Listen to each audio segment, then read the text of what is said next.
All right, here's a video, and yeah, maybe we'll show this first.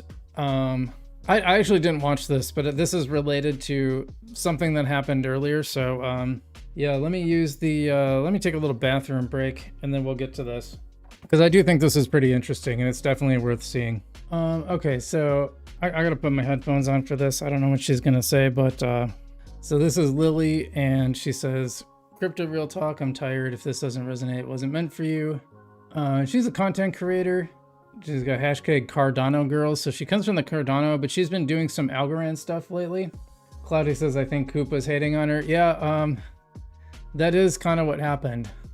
Let's see what she has to say. I'm fine.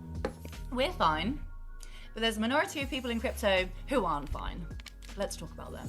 For people who don't know, I've been in the crypto community for 4 years, work in marketing. I work with different crypto projects and blockchains to spread their message in a creative and authentic way. And I also create content. I don't do videos like this often, but I'm tired. If I had a nickel for every time some jacked up, clueless dev has come for me and has said, why do we need this marketing? She's a whore because she's good at her job. And she makes me look bad because I don't feel so good about my job. Yeah, so some people, I just want to say I don't have a problem with influencers as long as they're, so there's, I'll tell you what, there's a lot of hard ways to make money in crypto, and there's a lot of easy ways. And the hard ways, as you might imagine, are usually kind of shady. And the easy ways, or sorry, the easy ways are usually very shady. And the hard ways are, you know, to have integrity. So I could probably make 3 times as much. Hey, Jeffrey, what's up? Jeffrey says, greetings from Maine. Good to have you here, buddy. And Snail giving a shout out to Jeffrey. Appreciate both of you guys being here. Cloudy Vibes said they all mad Algorand Foundation paying these attractive girls to market algo. Not sure if it's true. I know they're paying influencers now, and at the end of the day, like, you got to get your word out, and influencers are a good way to do it. You know, and I've talked about before, I have a contract to make some videos for the Algorand Foundation channel. And I made sure it was in a way that, you know, it was on the up and up. It's obvious that since I make my videos on their channel, it's pretty obvious that I'm getting paid to do it. And that came after, you know, 3 or 4 years of making Algorand content on my own. So, and I think you can see that I've been pretty even keeled even after that. And, you know, feel free to challenge me if you don't think that, but I think it's been pretty obvious. So anyway, yeah, people got mad. And, you know, I think originally people got mad like in Decipher 2022. It felt like the YouTubers that had been working on Algorand and had been doing it for free got almost no recognition. There was no, we showed up, you got no discount on the ticket or any consideration like that. You didn't really get, there was no like interview room that they set up. So you had to kind of do everything piecemeal. And they paid some big influencers to come who barely attended the conference. And I don't know, it would have been nice for them to feel like they were appreciating some of us in a lot of ways.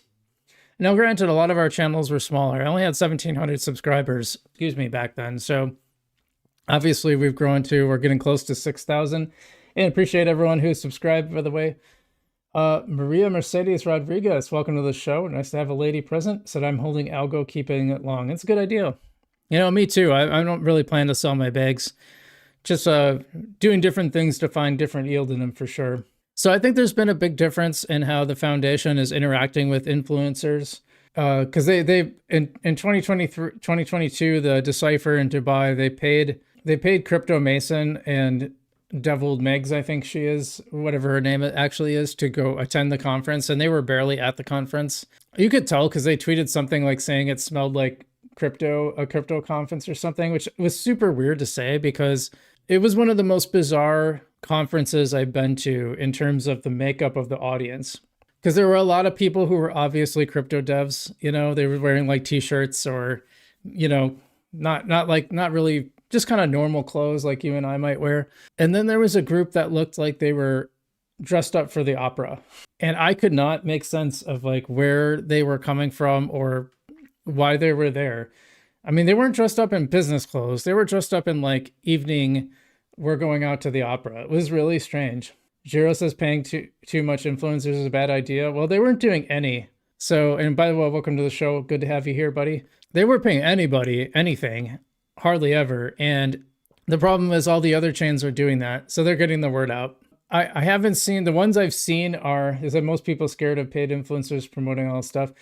You know, you had to do it in a certain way. And I think the way it's been handled has been pretty legit. I haven't seen anything that was too, well, all the ones like Crypto Wendio did a couple paid posts. Zach Humphreys, we just covered a week ago. By the way, a lot of hate for Zach in the comments. I thought his video was fine. I didn't have any problem with it. I thought he did a good job. I don't know. I haven't watched many of his videos. We actually follow each other on X. So apparently he's a Frugal BC fan to some degree, at least. Well, anyway, let's get back to what she said. Cause yeah, I think you can do it. You can overdo it as well, you know? But I think Algorand probably just needs to get into this game. I would be able to retire. Bye! Auf Wiedersehen. See you later. I would be gone. When I say jacked up male dev, it's because it's always a jacked up male dev. It's always an insecure male dev who goes for women who work in crypto on the timeline because they are in marketing. These are the same type of men who think that marketing is optional. It's not optional. It's essential. Who's going to talk about this product that you've just built if there's no marketing? You? Well, clearly not, because you've got no idea. I'm getting comments like, oh, we don't need her. We'll just send the devs there to promote the event.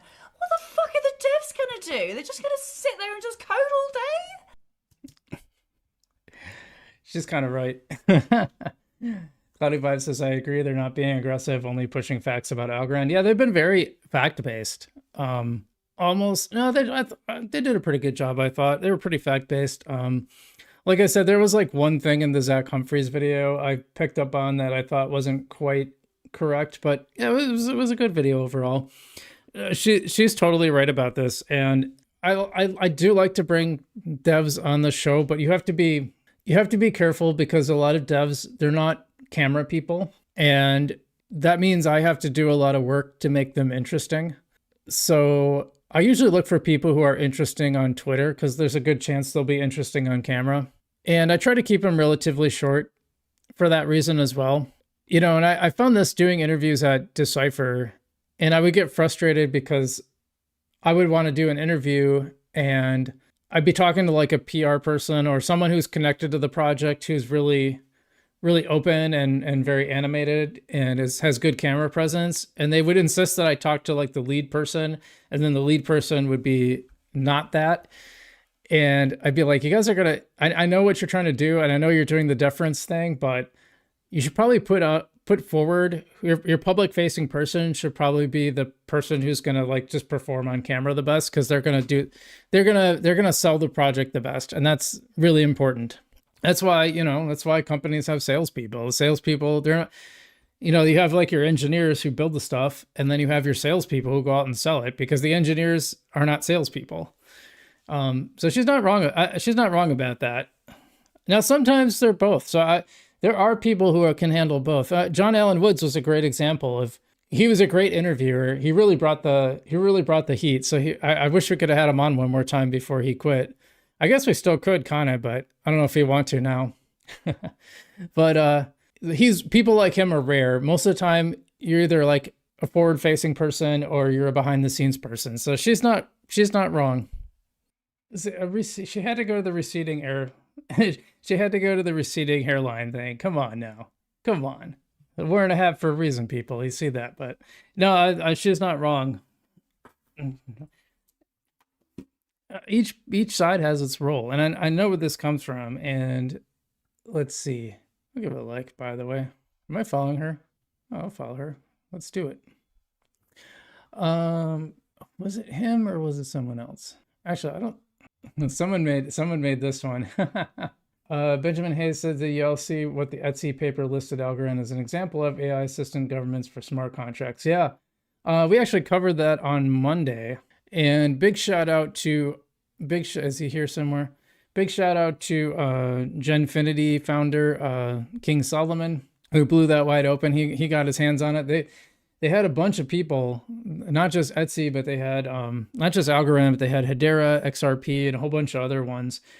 Now, for those that wonder, and I know we're taking a little sidetrack here, but Etsy is like a huge organization, regulatory agents or standards organization in the EU, covers like 80 plus industries or something. And they didn't just list like, oh, these are some chains or examples. They actually gave specific use cases, very detailed, specific use cases for what these can be used for. So that's really cool, I think. Yeah, so that's did he say something? Well, this is this is pretty funny.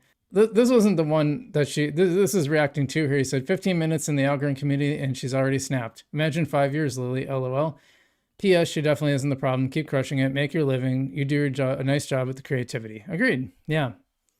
Well, I don't know a ton about her, but I don't think it was it wasn't from Coop, and we're gonna bring this up. We're gonna react to that later. This is actually the one here. So okay, so this is what she was talking about. So she said, "Who's going to ETH Cans? Something Cans? ETH Cans conference, I think." I'll be there, and so is Algorand Foundation. They're hosting an awesome side event on Tuesday, July 1st, 11 a.m. to 8 p.m. And you can sign up there. So Fisherman, who is the founder of Non-Fungible Domains, which sponsors the show, says, this beep is so tone deaf. Algorand builders are receiving zero support. There is no way anyone can afford to go to an ETH event in effing Cans. Glad the Algorand Foundation is spending on the important stuff like making sure KOLs get their summer trip to France. And I disagree with him, by the way. This is what she made the video to. You know, I don't, if she was talking about like John's actually he's been on the show a couple times, and he's actually a pretty good interview. So I know her comments about him aren't, if it was directed to him specifically, aren't really fair. But anyway, so Lily says, I'm sorry that you feel unsupported, but maybe you should contact him directly instead of posting your frustrations here, not knowing the facts and undermining my work, aka summer trip to France. I don't think that's fair. You know, Fisherman says, it doesn't matter if you contact them privately. There are no funds available for builders. We've tried. Spending on marketing, but not spending on builders is a systemic issue. But they have spent a lot on builders. I don't know if that's fair exactly. Nothing against you personally, but how much are you being paid by the Algorand Foundation? What facts don't I know? And it doesn't look like she responded. Crypto for Change says, if there's ever a builder that deserves the most respect, support from the foundation, it's you.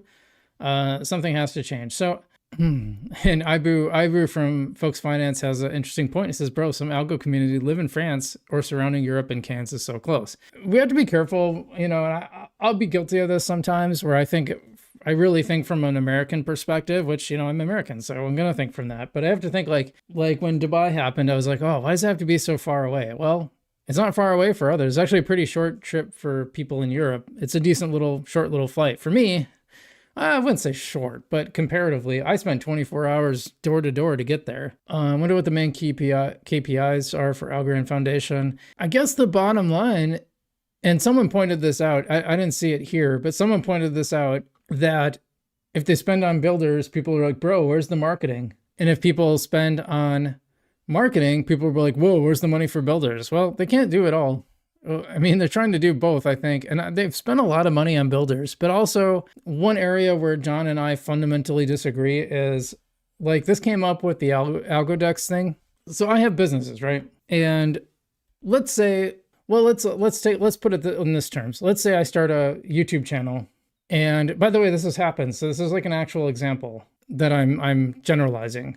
But let's say, well, in fact, actually, why don't we just use the exact example? I don't know if you guys ever watched On-Chain Gaming. It was a pretty big channel. And one of the big sponsors of On-Chain Gaming was Gala Games. Well, at some point, and he was big enough that he had like 2 people working on it too. He had 2 people working on the channel besides himself. What happened was, the guy from On-Chain Gaming made some ill comments about Gala Games. He made some critical comments. And this was after he carried a lot of water for Gala Games. And people accused him of being, you know, not really truthful about Gala Games because they were a big sponsor. But we didn't realize how much. We found out eventually how much. Gala Games was paying like $250,000 a year. God, it wasn't a month. No, it was a year.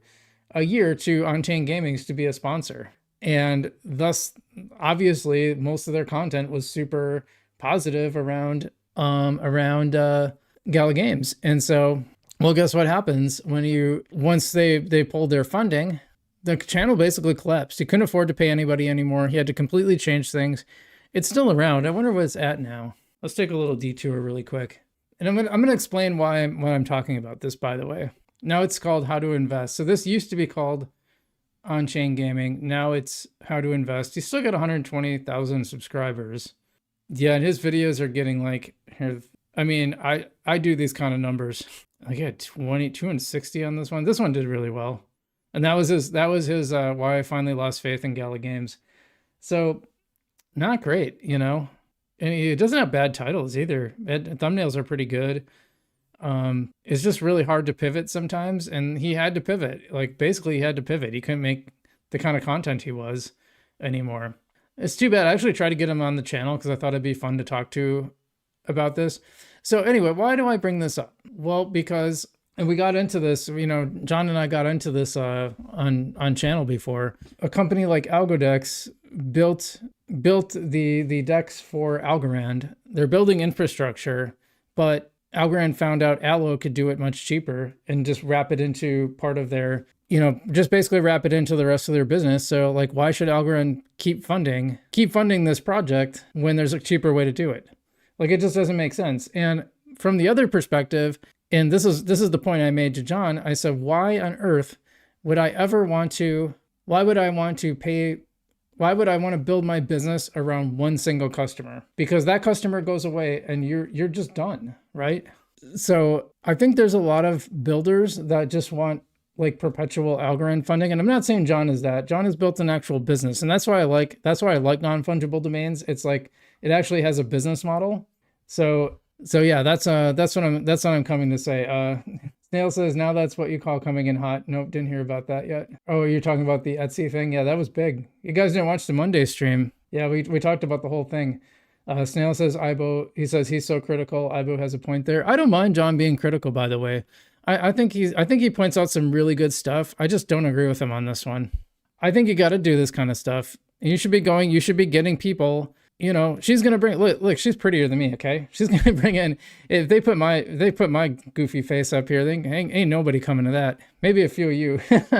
Yeah, put the pretty blonde girl. Get her to bring in some people, and they can learn about Algorand. I don't have a problem with that. I'll be honest. I disagree with him, and all respect to John because I think he's a really.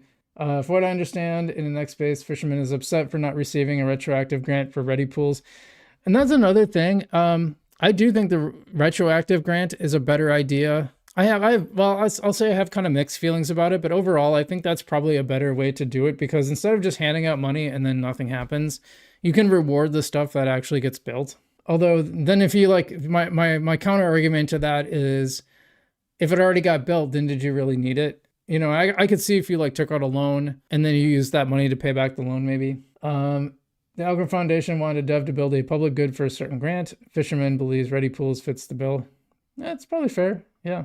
A lot of Dev is upset for not getting grant. All they want is a hangout from the foundation. Any idea what happened with Zone? Oh, yeah, we covered Zone a while ago. Yeah, they just fell apart completely. Flowchart, welcome to the show. It says, agree. Snail says, timing is everything. Cloudy Vibes, they were pretty early to develop, and we haven't seen max user base yet. Cloudy says, I agree. A lot of mail and crypto. Yeah, I mean, and listen, I don't know Lily, so I don't want to say anything specifically about her. I just don't know anything about her. I didn't come across her until this whole thing came up.